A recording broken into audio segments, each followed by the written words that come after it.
Hey everyone, it's Lindsey here from A Life Well Balanced. Thank you so much for joining me. Today I'm going to talk about kombucha. So for those of you who have never heard of kombucha before, kombucha is a fermented sweet tea that contains lots of probiotics, vitamins, minerals, and enzymes that is very good for your gut. And if we have a healthy gut, then we have a healthy immune system. So you'll hear kombucha is touted as a wellness tonic for people to drink every day.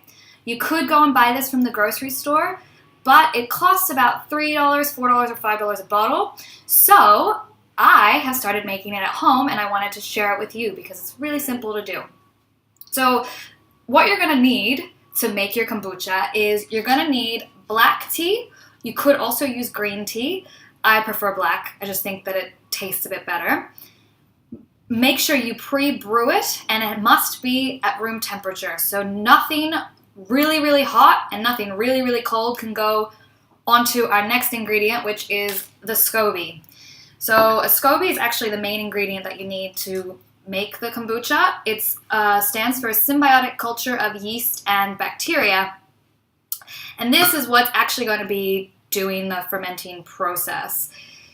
So where would you actually get this? I know it looks a bit strange, but it is a living organism, and you can get this you could buy a starter kit online. I'll have some links below the video. I personally got mine from some of my friends who were also making kombucha. You could ask your friends, take a little piece of it off, and as you ferment, it's going to grow and grow and get bigger. So that's definitely something I recommend if you can get some from your friend. Then the next ingredient that we have is sugar. Sugar is what actually feeds our Scoby. And I'm using cane sugar, but you could use white sugar, you could use brown sugar, you could use molasses, you could use honey. If you're vegan, you could use agave. So there's lots of options. You just need some form of sugar because that is what's going to feed your Scoby and begin the fermentation process. So you'll want a cup of that. You're also going to need water. So I'm going to be making a gallon. So here's my cup. I'm going to be making a gallon of it. And I got this off Amazon. I prefer this kind of container to make my tea and everything because it has a spigot. And I like to save time and I like to save money. So I thought this was the most cost efficient and effective way to brew my tea. And then you're going to need a wooden spoon. And cheesecloth. Cheesecloth is what's going to go over at the end to protect this from getting any fruit flies in here. Because since we are brewing, it's going to smell a bit like vinegar, and that's going to attract lots of fruit flies. So now that you know the ingredients, here we are. We're going to actually make it. It's really simple. Again, I said everything needs to be at room temperature. So the first thing you're going to do is pour your tea in. So go ahead and pour that in. And then next thing, take your spoon and pour the sugar in, okay? So we're going to get this all poured in. And we're going to stir it so it dissolves. So we're making the elixir here. So stir that. And as we do that, let's go ahead and pour our water in. Now, I'll fill this up with a little bit more water after the video. Pour your water in, stir this all together. So next up, we're going to put the actual Scoby in. So I have it here.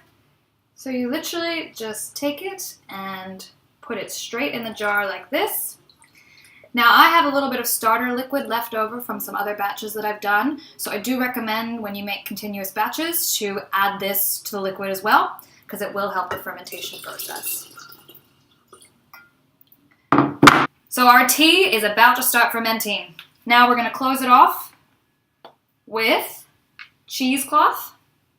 So I like to do a bit of a crisscross with it just to keep the holes a little bit tighter.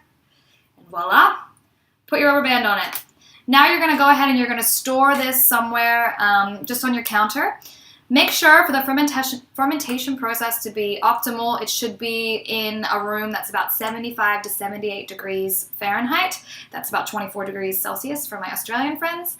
And let it ferment for about 7 to 10 days. You can easily test it if you have one like this. You're going to easily be able to test it just by pouring the spigot. And once it's fermented, I have a little trick that I like to use, and it involves essential oils.